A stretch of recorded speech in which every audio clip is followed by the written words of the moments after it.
Hi friends, welcome back to my channel. ಇವರು ಲಲಿತಮ್ಮ ಅಂತ ಹೇಳಿ ಸ್ವಾತಂತ್ರ್ಯ ಹೋರಾಟಗಾರರು ಶಿವನಗೌಡ ಪಾಟೀಲ್ ಅವರ ಧರ್ಮಪತ್ನಿ ಶ್ರೀ ಲಲಿತಮ್ಮ ಅಂತ ಹೇಳಿ.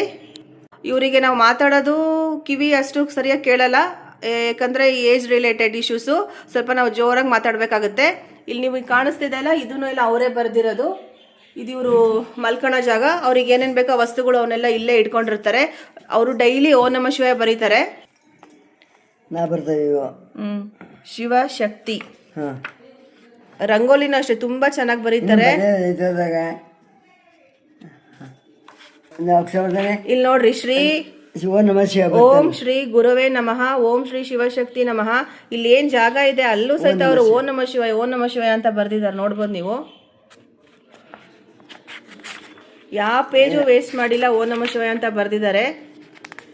ಬ್ರಹ್ಮ ನಮಃ, ವಿಷ್ಣುವಾಯ ನಮಃ.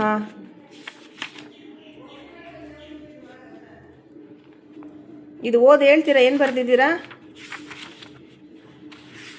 ಏನ್ ಬರ್ದಿದ್ದೀರಾ ಇದ್ರಲ್ಲಮ್ಮ? ಇದು ಡಿಸೈನ್ ಎಲ್ಲ ಅವರೇ ಮಾಡಿರೋದು. ಈ ಹೆಡ್ಡಿಂಗ್ ಓದಿ ಹೇಳ್ಕೆ ಅಂತ ಹೇಳು. ನಾನು ಎಂದರೆ ಹಿರೇಜಂಬೂರು ಲಲಿತಮ್ಮ. ಇದು ಓದಬೇಕು. ತುಂಬ ಏನು ಧ್ಯಾನ ಮಾಡೋದು, ಶಿವನ್ ಪೂಜೆ ಮಾಡೋದು ಹೇಗೆ, ಆ ಥರದ್ದು ಬರ್ದಿರೋದೆ. ಅಂತರಾಳದ ಅನಿಸಿಕೆ ಅಂತ ಏನೋ ಬರ್ದಿದ್ದಾರೆ. ಡೇಟ್ ಹಾಕಿಲ್ಲೇನೋ ಬರ್ದಿದ್ದಾರೆ. ಜನತೆ ಏನಿದು? ಇದು ಯಾವಾಗ ಬರ್ದಿರೋದು ನೀವು? ಎಷ್ಟು ವರ್ಷದ ಹಿಂದೆ? ಇಲ್ಲಿ ನೋಡ್ರಿ, ಎಷ್ಟು ಚೆನ್ನಾಗಿ ಬರ್ದಿದ್ದಾರೆ. ಆಧ್ಯಾತ್ಮ ಎಂದರೆ ಶ್ರೀ ವೃಕ್ಷ, ಮನಸ್ಸು ಬುದ್ಧಿ ವಿಶೇಷ ಚೆನ್ನಾಗೈತೆ. ಓದಷ್ಟು ಬರ್ಕೋಬೇಕಾಯ್ತದನ್ನ. ಇದೆಲ್ಲ ನೀವು ಬುಕ್ ನೋಡ್ಕೊಂಡು ಬರ್ದಿರೋದಾ? ಇದು ಫುಲ್ ಡೈರಿ ತುಂಬೋಗಿದೆ. ಇದನ್ನ ನಿಧಾನಕ್ಕೆ ಓದಬೇಕು, ರೆಕಾರ್ಡ್ ಮಾಡಬೇಕು. ಇಲ್ಲಿ ನೋಡ್ರಿ, ಚೆನ್ನಾಗಿ ಬರೆದಿದ್ದಾರೆ. ಓಂ ನಮ ಹಿಂಗೆ, ಓಂ ನಮ ಶಿವಾಯ ಹೆಡ್ಡಿಂಗ್ ಬರಂಗ್ ಮಾಡಿಕ. ಏನಿದೆ ಹೆಡ್ಡಿಂಗ್? ಶಿವಂದು ಬಿಲ್ವ ಪತ್ರೆ ಬರ್ದಿರೋದು ಇದು. ನಿಮಗೆ ವಯಸ್ಸು ಎಷ್ಟೀಗ? ಎಷ್ಟು ಜನ ಮಕ್ಕಳು? ಏನು ಮಕ್ಕಳು? 10 ಜನ ಮಕ್ಕಳು. ಅದ್ರಾಗ ಒಬ್ರು ಸತ್ತಾರ, ಇಬ್ರು ಸತ್ತಾರ. ಹೆಣ್ಮಕ್ಳು ಒಬ್ಬಕ್ಕೆ, ವಿಜಯ ಒಬ್ಬನು. ಮರಿ ಮಕ್ಕಳೇ 29 ಜನ ಅದಾರ. ಮರಿ ಮೊಮ್ಮಕ್ಕಳು ಅಷ್ಟೇ ಜನ ಅದಾರ. ಮರಿ ಮೊಮ್ಮಕ್ಕಳು. ಈಗಿನ ಮಕ್ಕಳಿಗೆ ನಿಮ್ಮ ಬುದ್ಧಿವಾದ ಹಿರಿಯರಾಗಿ ಏನು ಹೇಳಕ್ ಇಷ್ಟಪಡ್ತೀರಾ? ಕೇಳೋದಿಲ್ಲ, ನೆನಪಿರುವುದಿಲ್ಲ. ನಿಮಗೆ ಏನ್ ಅನ್ಸುತ್ತೆ? ಹೇಳ್ತಾನೆ ಕೇಳ. ಏನು ಪ್ರಾರ್ಥನೆ? ಬಂಧನವ ಬಿಡಿಸಯ್ಯ ಕರುಣಾಳು ದೇವ, ಸಂದಿಗ್ಧ ಸಮಯದಲ್ಲಿ ಮರೆಯಾಗಬೇಡ. ಬಂಧನವ ಬಿಡಿಸಯ್ಯ ಕರುಣಾಳು ದೇವ, ಲೋಕಗಳ ಸಲ್ಲಿಸುವೆನು, ತಮ್ಮೆಲ್ಲರ ನೋಡುವೆನು, ಸಾಕಿ ಸಲಹುವೆನು, ಮೆಗವಾಕಿಗೊಡೆನು. ಬಂಧನವ ಬಿಡಿಸಯ್ಯ ಕರುಣಾಳು ದೇವ, ವಿಶ್ವಾಧಿಪತಿಯಾಗಿ ಹೊತ್ತೆಹನ ಪಾರವನು, ನಶ್ವರನು ಆಗದೆ ನೋಡುವೆ ಮನುಜ. ಬಂಧನವ ಬಿಡಿಸಯ್ಯ ಕರುಣಾಳು ದೇವ, ಸಂದಿಗ್ಧ ಸಮಯದಲ್ಲಿ ಮರೆಯಾಗಬೇಡ. ವೃಕ್ಷ ಎದ್ರ ಬಗ್ಗೆ ಹೇಳ್ತಾ ಇದ್ದೀರಾ? ಶ್ರೀ ವೃಕ್ಷ ಎಂದರೆ ಅಧ್ಯಾತ್ಮ ಬೃಹತ್. ಅದರ ಬೆಳೆಸಲು ಮಾರ್ಗ ಎಂದರೆ ಶುದ್ಧ ಮತ್ತು ಸ್ಥಿರ ಮನಸ್ಸೇ ಕಾರಣ. ಈ ವೃಕ್ಷವನ್ನು ಬೆಳೆಸಲು ಈ ಎಲ್ಲ ಭಾರವನ್ನು ಹೊತ್ತ ನಿಂತ ತಾಯಿ ಬೇರೆ, ಶುದ್ಧವಾದ ಮನಸ್ಸು. ಶ್ರೀ ವೃಕ್ಷವನ್ನು ಬೆಳೆಸಲು ಮುಖ್ಯವಾದ ಫಲವತ್ತಾದ ಮಣ್ಣೇ ಶುದ್ಧ ಮನಸ್ಸು. ಶ್ರೀ ವೃಕ್ಷವನ್ನು ಬೆಳೆಸಲು ವಿವೇಕವೆಂಬ ಗೊಬ್ಬರವೇ ಸೂಕ್ಷ್ಮ ಮನಸ್ಸು. ಶ್ರೀ ವೃಕ್ಷವನ್ನು ಬೆಳೆಸಲು ಶುದ್ಧವಾದ ಮಳೆ ನೀರೇ ಶುದ್ಧ ಮನಸ್ಸು. ಶ್ರೀ ವೃಕ್ಷವನ್ನು ಬೆಳೆಸಲು ಗಾಳಿ ಮತ್ತು ಆಮ್ಲಜನಕವೇ ಪವಿತ್ರವಾದ ಮನಸ್ಸು. ಶ್ರೀ ವೃಕ್ಷವನ್ನು ಬೆಳೆಸಲು ಪವಿತ್ರವಾದ ಸೂರ್ಯ ರಶ್ಮಿಯೇ ಮನಸ್ಸು. ಶ್ರೀ ವೃಕ್ಷವನ್ನು ಬೆಳೆಸಲು ಪಂಚೇಂದ್ರಿಯಗಳನ್ನು ಎದುರಿಸುವುದೇ ಜಗತ್ತ ಮನಸ್ಸು. ಶ್ರೀ ವೃಕ್ಷವನ್ನು ಬೆಳೆಸಲು ದುಷ್ಟ ಬುದ್ಧಿ ದುಷ್ಟ ಶಕ್ತಿ ಇವುಗಳನ್ನು ಹೋಗಲಾಡಿಸುವುದೇ ಶ್ರೇಷ್ಠ ಮನಸ್ಸು. ಶ್ರೀ ವೃಕ್ಷವನ್ನು ಬೆಳೆಸಲು ಕಷ್ಟಪಟ್ಟು ದುಡಿದು ಶ್ರಮಜೀವಿಯಾಗೋ ಕಾವ್ಯಕ ಜೀವಿಯಾಗೋ ಎನ್ನುವುದೇ ಪರಿಶುದ್ಧ ಮನಸ್ಸು. ಹೇಳ ಶ್ರೀ ವೃಕ್ಷವನ್ನು ಬೆಳೆಸಲು ಅನ್ನದಾನ ಇತರ ಎಲ್ಲ ದಾನ ಧರ್ಮಗಳನ್ನು ಪರೋಪಗಳನ್ನು ಮಾಡು ಎನ್ನುವುದೇ ಶುದ್ಧ ಮನಸ್ಸು. ಶ್ರೀ ವೃಕ್ಷವನ್ನು ಬೆಳೆಸಲು ಮಾನವನು ನಾನು ಎನ್ನುವ ಅಹಮ್ಮನ್ನು ತೊಲಗಿಸುವುದೇ ಶುದ್ಧ ಮನಸ್ಸು. ಶ್ರೀ ವೃಕ್ಷವನ್ನು ಬೆಳೆಸಲು ಅಜ್ಜರ ವಚನ ಶರಣರ ನಡೆ ಇವುಗಳನ್ನು ಪಾಲಿಸು ಎನ್ನುವುದೇ ಶುದ್ಧ ಮನಸ್ಸು. ಶ್ರೀ ವೃಕ್ಷವನ್ನು ಬೆಳೆಸಲು ಗುರು ಲಿಂಗ ಜಂಗಮರ ಆರಾಧನೆ ಒಲಿಸು ಎನ್ನುವುದೇ ಮನಸ್ಸು. ಗುರುಲಿಂಗ ಜಂಗಮರ ಆರಾಧನೆಗೆ ಒಲಿಸುವುದೇ ತುಂಬ ಮನಸ್ಸು. ಶ್ರೀ ವೃಕ್ಷವನ್ನು ಬೆಳೆಸಲು ಶಿವಧ್ಯಾನ ಶಿವಚಿಂತನೆ ಬಸವ ತತ್ವಬೋಧನೆ ಒಟ್ಟಿನಲ್ಲಿ ಎಲ್ಲ ಕಡೆಯ ದೇವರುಗಳನ್ನು ಒಲಿಸುವುದೇ ಪವಿತ್ರವಾದ ಜಾಗೃತವಾದ ಮನಸ್ಸು. ನಿಧಾನ ಕೇಳ್ಬೇಕಣ್ಣ ಇಲ್ಲ. ಶ್ರೀ ಶಿವಧ್ಯಾನ ಶಿವಚಿಂತನೆ ಬಸವ ತತ್ವಬೋಧನೆ ಒಟ್ಟಿನಲ್ಲಿ ಎಲ್ಲ ಕಡೆಯ ದೇವರುಗಳ ಒಲಿಸುವುದೇ ಪವಿತ್ರವಾದ ಜಾಗೃತ ಮನಸ್ಸು. ವೃಕ್ಷವನ್ನು ಬೆಳೆಸಲು ಸಾಧರ ಸಂತರ ಸಹವಾಸ ಮಾಡಿ ಜ್ಞಾನಾರ್ಜನೆಯನ್ನು ಸಂಪಾದಿಸು ಎನ್ನುವುದೇ ಜಾಗೃತ ಮನಸ್ಸು. ಶ್ರೀ ವೃಕ್ಷವನ್ನು ಬೆಳೆಸಲು ಪ್ರಾಣಿ ಹಿಂಸೆ ಅತ್ಯಾಚಾರ ಅನಾಚಾರ ಭ್ರಷ್ಟಾಚಾರ ಮದ್ಯ ಸೇವನೆ ಇಂತಹ ದುಷ್ಕೃತ್ಯಗಳನ್ನು ಬಿಡಿಸುವುದೇ ಶ್ರೇಷ್ಠ ಮನಸ್ಸು.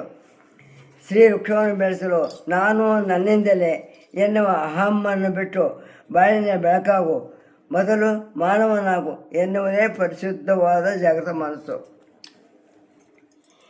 ಶ್ರೀ ವೃಕ್ಷವನ್ನು ಬೆಳೆಸಲು ಮುಕ್ತಿಯ ಹೆದ್ದಾರಿಯನ್ನು ಸೂಕ್ಷ್ಮವಾಗಿ ನೇರವಾಗಿ ತೋರಿಸುವುದೇ ಸೂಕ್ಷ್ಮ ಜಾಗೃತ ಮನಸ್ಸು.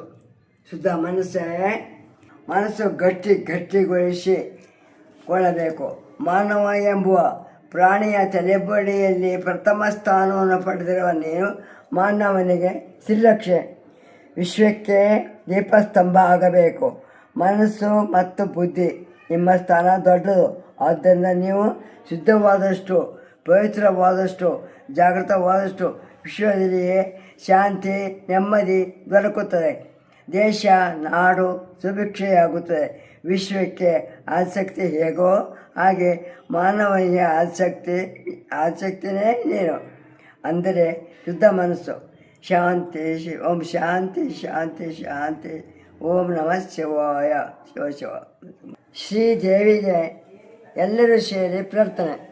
ಶ್ರೀ ಪರಮಹಂಸ ಪರಿವ್ಯಾಜಕಾಚಾರ್ಯ ಶ್ರೀ ಚಿದಾನಂದ ಗುರುವರ್ಯ ಚರಣ ಪದ್ಮವಿರೇಪ ಶ್ರೀ ಚಿದಾನಂದ ಪಾರ್ವತಿ ಮಹಿಮಾ ನಾಮ ನಮೋ ನಮಃ ಮಂಗಳಮಸ್ತು. ನೀವು ಹುಟ್ಟಿದಾಗ ಹೆಂಗಿತ್ತು? ಕರೆಂಟ್ ಇರಲಿಲ್ಲ. ಇವಾಗ 2026ನೇ ಇಸ್ವಿ. ನಿಮಗೆ ಇವಾಗ ಅವಾಗ ಹೆಂಗಿತ್ತು ಕಾಲ, ಇವಾಗ ಹೆಂಗೈತೆ? ಇವಾಗ AI ದುನಿಯಾ, ಮಕ್ಕಳು ಮೊಮ್ಮಕ್ಕಳು ಮರಿ ಮೊಮ್ಮಕ್ಕಳು ಗಿರಿ ಮೊಮ್ಮಕ್ಕಳು ಕಂಡಿದ್ದೀರಾ ನೀವು. ಅವಾಗ ಹೆಂಗಿತ್ತು ಕಾಲ, ಅದ್ರ ಬಗ್ಗೆ ಹೇಳ್ರಿ. ಅಂತೂ ಬಸ್ಸು ಕಾಲವೇ ಬೈಕ್ ಅದಾವೆ ನಡೀತವೆ. ನಾವು ಅಜ್ಜದ್ರ ಮನೆಗೆ ಪಂಚಮಿ ಹಬ್ಬಕ್ಕೆ ಹೋದರೆ ನಡ್ಕೊಂಡು ಒಂದು ಚೌಕಂದು ಬಟ್ಟೆ ತಗೊಂಡು ಲಂಗ ಒಂದು ಇದಕ್ಕೆ ಬಗಲ ಹಚ್ಕೊಂಡು ಹೋಗ್ತಿದ್ವಿ. ನಡ್ಕೊಂಡು ಹೋಗ್ತೀವಿ. ಹತ್ರ ಹಳ್ಳಿ ಮುತ್ತಿಗೆ ಅಂತ ಹಳ್ಳಿ ನೇರ್ಲಿಗೆ ನಮ್ಮದು ಮುತ್ತಿಗೆ ಮುತ್ಕಿ ತವ್ರ ಮನೆ. ನಿಮ್ಮ ತವ್ರ ಮನೆ ಅಜ್ಜಿ ಮನೆ. ಅಜ್ಜಿ ಬಂದಿನಿ. ಅಜ್ಜಿ ಮನೆ ಮನೆ ಹೋಗಿದ್ದೆ. ಅದೆಲ್ಲ ಪಂಚಹಬ್ಬ ಮಾಡ್ಕೊಂಡೆಲ್ಲ ಮಾಡಿ ಪಂಚಹಬ್ಬ ಜೋರು. ಅವಾಗ ಭಾಳ ಹಸಿಟ್ಟು ತಂಬಿಟ್ಟು ಹುರಿಟ್ಟು ಅಂತ ಕಟ್ಟಿ ಕಾಳು ಬೇಯಿಸ್ಕೊಂಡು ತಿನ್ನೋದು ಸುಮ್ಮನೆ ವಜಾ ಮಾಡ್ತತ್ತು. ಅಷ್ಟು ಕೂಡ ಪೂರ್ತಿನ ಹಬ್ಬ ಮಾಡಿ ಎಲ್ಲ ಮಾಡಿ ನಮ್ಮ ತಾಯಿಯವ್ರು ಹೊಂಟು ಕೂಡ ನಾವು ಹೊಂಟಿದ್ವಿ. ಹಿಂದಿಂದ ನಡ್ಕೊಂಡ ಬರ್ಬೇಕು. ಮುತ್ತಿಗೆ ನಾವು ಊರಿಂದ ನೆಲ್ಲಿಗೆ ನಡ್ಕೊಂಡು ಬರ್ಬೇಕು. ಹುಲಿ ಸಿಂಹ ಇರ್ತಿದ್ವ ಅವಾಗ? ಒಂದು ಸ್ವಲ್ಪ ದೂರ ಕಾಡಲ್ಲಿ ಹೋಗೋ ರಸ್ತೆ ಹತ್ತಿರ ರಸ್ತೆ ನಡ್ಕೊಂಡು ಬರ್ಬೇಕು. ಕಾಡು ಗಿಡ ಇಲ್ಲ. ಕಾಡಲ್ಲಿ ಹತ್ತಿರ ಹಳ್ಳಿ ಹಿಂಗೆ ಕಾಡು ಗಿಡ ಇಲ್ಲ. ಸ್ವಲ್ಪ ದೂರ ನಡ್ಕೊಂಬಂದು ರಸ್ತೆ ಹತ್ತಿ ಬಿಟ್ಟರೆ ರಸ್ತೆ ಮೇಲೆ ಆಸೆ 1-2 ಕಿಲೋಮೀಟ್ರ್ ಹೋದ್ರೆ ಸಾಕು. ಮತ್ತು ಅಡ್ಡದಾರಿ ಹಿಡ್ಕೊಂಡು ಬೆಳಗ್ಗೆ ಎದ್ದು ಗಂಗಾಳ ತಂಬಿ ಈಗಿನ 1-2 ಬೆಳಗೋದಿಲ್ಲ. ಮನೆಗಿದ್ದ ಗಂಗಾಳಗಳನ್ನೆಲ್ಲ ಪಾತ್ರೆನೆಲ್ಲ ತೊಳಿಬೇಕಾಗಿತ್ತು. ಎಲ್ಲ ತೊಳೆದಿಟ್ಕೊಂಡೆ ಅಡುಗೆ ಮಾಡ್ತಿದ್ವಿ ನಾವು. ಇವ ಬೆಳೆದಾಗ ಹಂಗೆ ಇರ್ತವೆ, ಹಂಗೆ ಖರ್ಚು ಮಾಡ್ತಾವೆ. ಈಗ ಅವ ಮಾಡ್ತಿದ್ವು ಅಷ್ಟು ಬೆಳಗ್ಗೆ ಅಡುಗೆ ಮಾಡ್ತಿತ್ತು ಅಷ್ಟು ಸವರಾಣಿ ಮಾಡಿ ಎಲ್ಲ ಮಾಡಿ ಸ್ನಾನ ಮಾಡ್ಕೊಂಡು ರೊಟ್ಟಿ ಬೆಂದು ಹಿರಿಯರು ಗಂಡ ರೊಟ್ಟಿ ಬೇಯಿಸೋರು, ರೊಟ್ಟಿ ಪಲ್ಯ ಚಟ್ನಿ ಹಚ್ಕೊಟ್ಟು ನಾವು ತಿಂದು ಹೊರಗೊಂತಿದ್ವಿ ಅಷ್ಟೇ. ಅವ ನಿಮ್ಮ ಕಾಲದಾಗ ಏನೇನು ತಿಂಡಿ ಮಾಡ್ತಿದ್ರಿ? ರೊಟ್ಟಿಯನ್ನ ಹೆಚ್ಚಿಗೆ ಮಾಡೋದು, ಅಕ್ಕಿ ರೊಟ್ಟಿನೇ ಜಾಸ್ತಿ ಹೆಚ್ಚಿದ. ಆಮೇಲೆ ರೊಟ್ಟಿ ಅನ್ನ ಬೆಳಗ್ಗೆ ಜಾವ ಭಾಳ ಎದ್ದು ಅನ್ನ ಕಕ್ಕಿ ಸುರಿಕೊಂಡು ಮೊಸರು ಕಡಿಯೋದು. ದೊಡ್ಡ ಕಡಗಲ್ನಾಗ ನಿಂತ್ಕೊಂಡು ಮೊಸರು ಕಡಿಬೇಕು.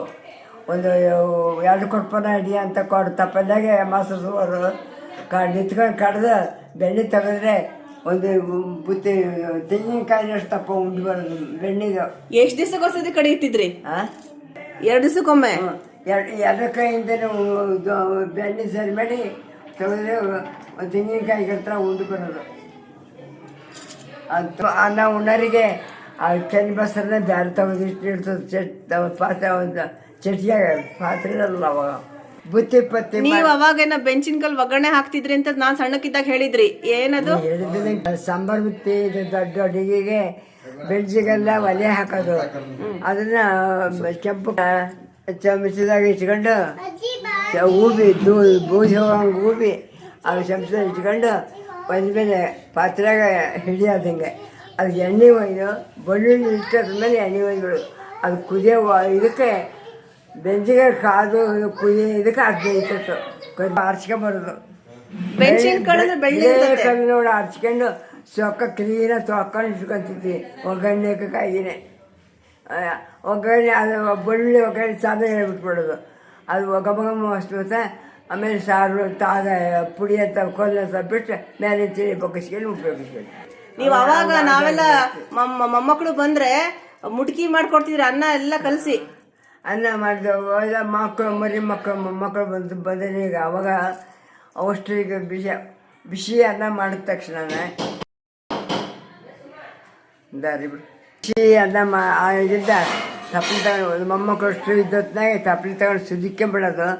ಅದಕ್ಕೆ ತುಪ್ಪದ ಗಸಿ ಹಳೆ ಸಾರು ಹೋಳಿಗೆ ಸಾರು ಹುಳಿ ಕಟ್ಟಿನ ಸಾರು ಕುಡಿಯಕ್ಕಿದ್ದಿತ್ತು ಗಟ್ಟಿ ಅಂತ ಕರಗ ಅದಕ್ಕೆ ಕುದುಕದ ಸಾರು ಅಂತ ಸಾರು. ಅದನ್ನ ಅದ್ರ ಮೇಲೆ ಹಾಕಿ ಕಲಿಸ್ಕೊಂಡು ಮುಟ್ಟಿ ಕಟ್ಟಿ ಕೊಡೋದು. ಆ ಕುದು ಸಾರು ತುಪ್ಪ ಜಾಸ್ತಿ ತುಪ್ಪ ಹಾಕಿ ಕಟ್ಕೊಳ್ಳೋದು. ಊಟ ಮಾಡಿಲ್ದವೆಲ್ಲ ಸಿತನು ನನಗೊಂದು ಮುಟ್ಗಿ ಮಾಡ್ರೆ ನಾವೆಲ್ಲ ನನಗೆ ಅಂತ ಹೇಳಿ ಗಪ ತಿಂತಿದ್ವಿ. ಬೇಗ ಅವ್ರಷ್ಟು ತಿಂದ್ರು ಇವ್ರಿಷ್ಟು ತಿಂದ್ರು ಅಂತ ಹೇಳಿ ರೇಸಿಗೆ ಬಿದ್ದಂಗೆ ತಗೊಂಡ್ ತಿಂತಿದ್ವಿ ನಾವೆಲ್ಲ. ಆಮೇಲೆ ನನಗೆ ಕೈಗೆ ಬುಟ್ಟಿ ಕಟ್ಟಿ ಕೈಗೆ ಹಾಕದ ಕೈ ಚಾಚದ ಕೈ ಚದ ಕುಕ್ಕದು ಊಟ ಮಾಡಿ ನೀರು ಹತ್ರ ತುಂಬಿಟ್ಕೊಂಡು ಕುಡ್ಕಂತ ಊಟ ಸಾದ ಹೊರತುಂಬ ಹುಡುಗರು.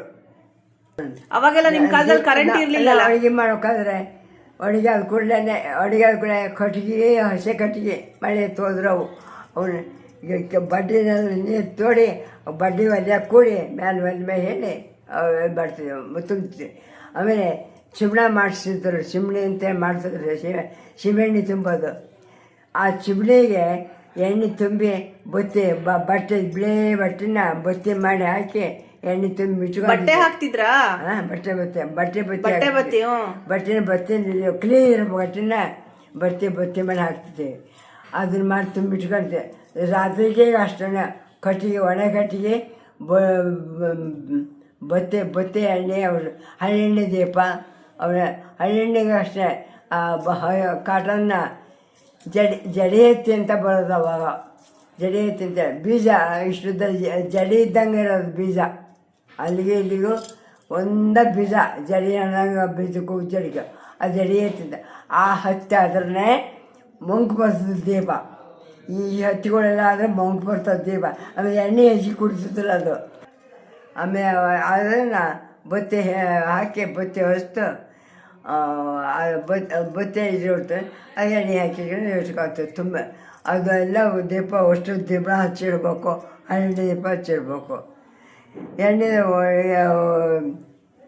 ಹರಳೆಣ್ಣೆ ಹೆಂಗೆ ತೆಗಿತಿದ್ರು? ಔಡ್ಲೆ ಬೀಜ ಬೆಳೆಸಿದ್ರು. ಮೆಣಸಿನ ಗಿಡ ಹಚ್ಚಿದ್ರಾಗ ಔಡ್ಲಕ್ಕೆ ಬೀಜ ಹಾಕೋರು. ಅದು ಔಡ್ಲ ತರಿಯಕ್ಕೆ ಹೋಗೋದು ಗೊನ್ನಿನ ಅದೇ ಒಂದು ಕೂಲಿ ಹಚ್ಚಿದ್ರು. ಅವನ್ನೇ ಕೂಲಿ ಹಚ್ಚಿ ಔಡ್ಲ ಕಾಳು ಮಾಡಿ ಪಲ್ಲಾಗಟ್ರ ಅಂತ 100 kg 50 kg ಹಿಂಗೆ ಔಡ್ಲ ಕಾಳು ಮಾಡಿಸ್ಕೊಳಾರ. ಅದನ್ನ ವರ್ಷದಾಗ ಒಂದು ಸರ್ತಿ ಔಡೆಣ್ಣೆ ತೆಗಿಯೋದು ಅಂತ ವರ್ಷದಾಗ ಒಂದು ಸರ್ತಿ ತೆಗಿಯೋದು. ಯಾವಾಗ ಆರಾಮಿದ್ದತ್ನಾಗೆ ಬೇಸಿಗೆ ಯುಗಾದಿ ಶಿವರಾತ್ರಿ ಆದಮೇಲೆ ತೆಗಿಯೋರು. ಔಡೆಣ್ಣೆ ಇತ್ಲಾಗ ಒಟ್ಟು ತಾಗ ಒಂದು ಸಾರಿ ಹುಯ್ಯೋದು. ಔಡ್ಲ ಕಾಳು ಹಾಕಿದ್ರಾಗ ಒಂದಿಷ್ಟಾಗ ತೂತು ಮಾಡೋದು ಸಾರಿನ ಅದನ್ನ ಇಡೋದು. ಮೇಲೆ ಕಾಳು ಬೇರೆ ಬೇಯಿಸಿ ಅದನ್ನ ತಿರುಗ್ತದ್ರಲ್ಲ ಎದ್ರಲ್ಲಿ ದುಡ್ಡಿ ಉಳಿಸಿ ಅದನ್ನ ಹಾಕಿ ನೀರು ಹೊಯ್ಯೋದು ಕುದಿಯ ಕೊಡೋದು. ಅದು ಕುದ್ದಂಗೆ ಅದರಲ್ಲಿ ಅಷ್ಟು ತಗಿನ ಸ್ವಾರಿಗೆ ಕೊಡೋದು. ತಗಿನ ಸ್ವಾರಿ ನೀರು ಎಣ್ಣೆ ಕೂಡ ಹಿಡಿಯೋದು. ರಾತ್ರಿ ಎಲ್ಲ ಹಿಡಿಯೋದು. ಅದು ಅವಾಗೇನು ಕಾಯ್ತಿದ್ದಿಲ್ಲ. ಅದನ್ನ ಉಬ್ಬಿ ಹಾಕಿ ಹೊರಗೋಗ್ಬಿಡ್ತಿದ್ವಿ. ಆಮೇಲೆ ರಾತ್ರಿ ಬೆಂಕಿ ಮತ್ತು ಬೆಳಗ್ಗೆ ಎದ್ದ ಮೇಲೆ 9-8 ಗಂಟೆ ಹೊತ್ತಿನಾಗ ಅದ್ರ ಮೇಲಿನ ಸ್ವಾರಿ ಮಣ್ಣಿನ ತೆಗೆದು ಔಡ್ಲ ಕಾಳಿದು ಚೆಲ್ಲೋದು. ಅದನ್ನ ಸ್ವಾರಾಗ ನೀರು ಎಣ್ಣೆ ಕುಡಿಯೋ ಇರೋದು. ಅದ್ರಾಗ ಅದು ಔಡ್ಲ ಮೇಲಿನ ಎಣ್ಣೆ ತೆಗೆಯೋದು ಒಂದು ಪಾತ್ರೆ ಸೇರೋದು, ಇನ್ನೂ ಪಾತ್ರೆ ಇಡೋದು, ತೆಗೆದು ಇನ್ನೊಂದು ಪಾತ್ರೆ ಸೇರಿ. ಆಮೇಲೆ ನೀರೆಣ್ಣೆ ಅದು ಒಳ್ಳೆ ಔಡ್ಲೆಣ್ಣೆ ಕುಚ್ಚೆಟ್ಟು ಎಣ್ಣೆ ಅಂತ ಅದು ಮೇಲಿಂದ ಅಷ್ಟು ಮೇಲೆ ಇದು ಮುಖ ತಿಳಿ ನೀರು ಬಗ್ಗಿಸಿ ಇಟ್ಕೊಂಡ್ರೆ ಔಡ್ಲೆಣ್ಣೆ ಅದು ಬೇರೆ. ಹಂಗೆ ಆ ಅಜ್ಜಿದು ಅಮ್ಮಾರ್ದು ಏಜ್ ಹಲ್ಲು ಒಂದು ಇದಾಗಿಲ್ಲ. ಹಲ್ಲು ತೋರಿಸ್ರಿ, ನಿಮ್ಮ ಹಲ್ಲು ಉದುರಿಲ್ಲಲ್ಲ, ಯಾವ ಹಲ್ಲು ಕೆಡ್ಸ್ಕೊಂಡು ಇಲ್ಲ ಅವ್ರದ್ದು. ನಿಮ್ಮ ಹಲ್ಲಿನ ಆರೋಗ್ಯ ಬಗ್ಗೆ ಹೇಳ್ರಿ, ಹೆಂಗೆ ಕಾಪಾಡ್ಕೊಂಡಿದ್ದೀರಾ ನೀವು? ಏನಿಲ್ಲ, ಹಲ್ಲು ದೊಡ್ಡ ಒಳ್ಳೆ ಬುದಿಯ ದೊಡ್ಡ ತೊಟ್ಟು ಇಡೋದು, ಮುಚ್ಚೋದು.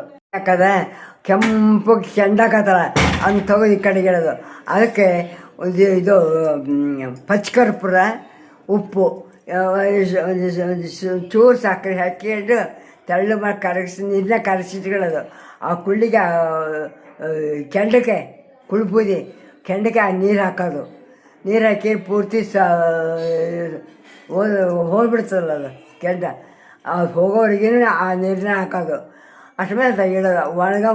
ಒಣಗಿಸಿದ ಮೇಲೆ ಅದನ್ನ ಜಲ್ಲಿ ಸೋಸಿ ಒಂದು ಬಟ್ಟೆ ತುಂಬಿಟ್ಕೊಳ್ಳೋದು. ಅದನ್ನ ಹಚ್ಕೊಂತಿಕ್ಕೋದು.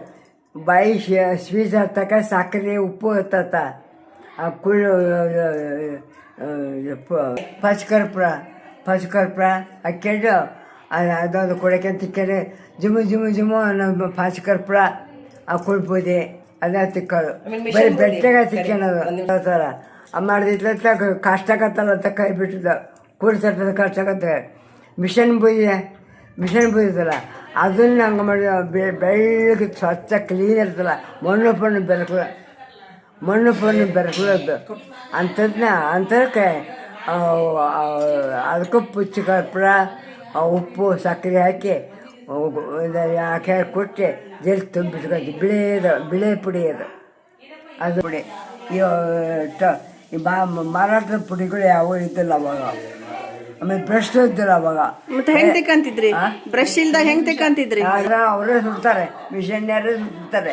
ಅದನ್ನ ಬುದಿ ನೋಡ್ಕೊಂಡು ಆ ಥರ ಬಿಳೆ ಬುದಿ ಹಲ್ ತಿಕ್ಕಕ್ಕೆ ವೈಟ್ ಕಲರ್ ತಗೊಂಡು ದುಬ್ಕೊಂಡು ನೋಡ್ತೀವಿ. ಅದ್ರ ಆ ಪಾತ್ರೆ ಬ್ಯಾಗ್ ಇರೋ ಸ್ವಚ್ಛಾಗವು. ಅದು ದುಬ್ಕೊಂಡು ಇಟ್ಕೊಂಡು ಪಾತ್ರೆ ಬ್ಯಾಗ ಉಪಯೋಗಿಸ್ತಿದ್ವಿ. ಹಲ್ಲಿಗೆ ಹಲ್ಲಿ ಬೇರೆ ಕರ್ಪೂರ ಪಚ್ಕರ್ಪೂರ ಆಮೇಲೆ ಸ್ವಲ್ಪ ಸಕ್ಕರೆ ಹಾಕಿ ಉಪ್ಪು ಒಂಚೂರು ಹಾಕಿ ಕೊಟ್ಟು ಪುಡಿ ಮಾಡಿ ಇವಾಗ ಏನು ಮಾಡ್ತೀವಿ ಕೇಳೋದು. ಅಲ್ಲ ಇವಾಗ ಹೆಂಗೆ ಮಾಡ್ತೀರಾ? ಈಗ ಪೇಸ್ಟ್ ಅದಾವೆ. ಈಗ ಇದು ಚೆನ್ನಾಗ ಆವಾಗಿನ ಕಾಲದ ಚೆನ್ನಾಗ? ಯಾವಾಗಲ್ಲ ಅವಾಗ ಕಷ್ಟ ಮಾಡಿಕೊಂಡು ಉಪಯೋಗಿಸ್ಬೇಕಾಗಿತ್ತು. ಈಗ ಮಾಡಿದ್ರೆ ರೆಡಿ ಬರ್ತದೆ. ಈಗ ಇವಾಗಿನ ಕಾಲದಾಗ ಪಾತ್ರೆಗೂ ಸೋಪು ಪೇಸ್ಟು, ಅವಾಗಿನ ಕಾಲದಾಗ ಎಲ್ಲ ನೀವೇ ಮಾಡ್ಕೊಂತಿದ್ರಿ ಮನೆಗೆ. ಮಾಡಿಕೊಂಡೆ ದೀಪಕ್ಕೆ ಎಣ್ಣೆನೂ ನೀವೇ ಮಾಡ್ಕೊಂತಿದ್ರಿ. ತಕೊಂಡು ಮಾಡೋಕ್ಕಾಗಿತ್ತು, ಕಾಫಿ ಕುಟ್ಕೊಂಡು ಮಾಡೋಕ್ಕಾಗಿತ್ತು, ಚಟ್ನಿ ಕುಟ್ಟು ಮಾಡೋಕ್ಕಾಗಿತ್ತು ಅವಾಗ. ಈಗೆಲ್ಲ ಮಿಕ್ಸರ್ ಬಂದಾವೆ, ಗ್ರೈಂಡ್ರ್ ಬಂದಾವೆ. ಅದೆಲ್ಲ ಉಪಯೋಗಿಸ್ಕೊಂಡು ಒಬ್ರು ಯಾರೋ ಒಳ್ಳೆ ಹತ್ರ ಕೂತ್ಕೊಂಡೇ ಇರ್ಬೇಕಾಗಿತ್ತು ಅಡುಗೆ ಮಾಡೋಕ್ಕಿದ್ರೆ. ಈಗ ಅದೇನೇ ಇಲ್ಲ. ಮಿಷನ್ ಗಿರ್ರ ಅಂತವೆ, ಮಿಕ್ಸರ್ ತಿರ್ರ ಅಂತವೆ, ಅಡುಗೆ ಆಗಿ ಹೋಗ್ಬಿಡ್ತದೆ. ಅದ್ರ ತಕ್ಕಂಗೆ ಕಾಯಿಲೆಗಳು ಜಾಸ್ತಿ ಆಗ್ಯಾವ ಈಗ. ನೀರು ಹಂಡೆದ ನೀರು, ಗುಡಾಣದ ನೀರು, ಅದು ಬೈಗಿ ತಗೊಂಡು ತುಂಬಿದ್ರು ಅವಾಗ. ಅಷ್ಟ್ಮೇಲೆ ತಂಬಿಗೆ ತಗೊಂಡು ತುಂಬ್ಕೊಂತಿದ್ವಿ ನಾವು. ಮೈಗೆ ಕುಂಬಾರ ಗಾಡಿಗೆ ಹೇರ್ಕೊಂಬರ್ ಗಾಡಿ ಮೇಲೆ ಮೈಗೆ ಸ್ವಾರಿ ಎಲ್ಲ ಮಾರಕ್ಕೆ ಅವಾಗ ಆರಿಸ್ಕೊಂಬರೋದು ಹೋಗಿ ಬೈಗಿನು ಅಡುಗೆ ಒಳಗೆ ಸಾರು ಮಾಡೋಕೆ ಚಲೋ ಐತೆ, ಪಲ್ಯ ಮಾಡೋಕೆ ಚಲೋ ಐತೆ, ಟೀ ಮಾಡೋಕೆ ಚಲೋ ಐತೆ, ಅದಕ್ಕೆಲ್ಲ ತಕ್ಕಂತ ಆರಿಸ್ಕೊಂಡು ಬಂದು ಅವ್ರಿಗೆ ಅದು ತುಂಬ ಅದು ತುಂಬ ಭತ್ತ ಕೊಟ್ಟು ತುಂಬ್ಕೊಂಬಂದಿಟ್ಕೊ ಹೋಗು. ಸುಗ್ಗಿಗೆ ಬರ್ತದೆ.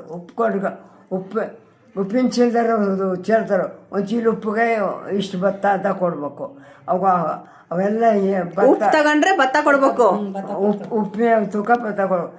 ಉಪ್ಪಿಗೆ ಉಪ್ಪು ಅದಕ್ಕೆ ಹೋಗಿರೆ ನೀವು ಉಪ್ಪು ಸಪ್ಪೆ ಹೋದ ನಿಮ್ಮ ಬಜ್ಜೆಲ್ಲ ಓದಕ್ಕೆ ಉಪ್ಪು ಸೇರ್ತಿ ಬಿಡೋದಾಗ ನಿಮ್ಮ ಬಜ್ಜೆಳ್ಳದಾಗ ನೀವು ಉಪ್ಪು ಸಪ್ಪೆ ಸರಿ ಆಯ್ತಾವ ಹೊಲ್ಕೊಂಡು. ನೀವು ಅವಾಗಿನ ಕಾಲದಲ್ಲಿ ಮಹಿಳಾ ಮಂಡಳಿ ಮಾಡಿದ್ರೆ ಅದ್ರ ಬಗ್ಗೆ ಹೇಳ್ರಿ. ನಾವು ಅವಾಗ ನಾವು ಮದುವೆ ಮಾಡ್ಕೊಂಡು ಬಂದಾಗ ಭಾಳ ಹಿಂದಿದ್ದೆಲ್ಲರೂ ಪೂರ್ತಿನೂ. ನಾವು ಒಂದು ವರ್ಷ 2 ವರ್ಷದ ನಂತರ ಮಹಿಳಾ ಮಂಡಳಿ ಮಾಡ್ಕೊಂಡು ಕಕ್ಸನೂ ಕಟ್ಸ್ತಿದ್ದಿಲ್ಲ ಯಾರು.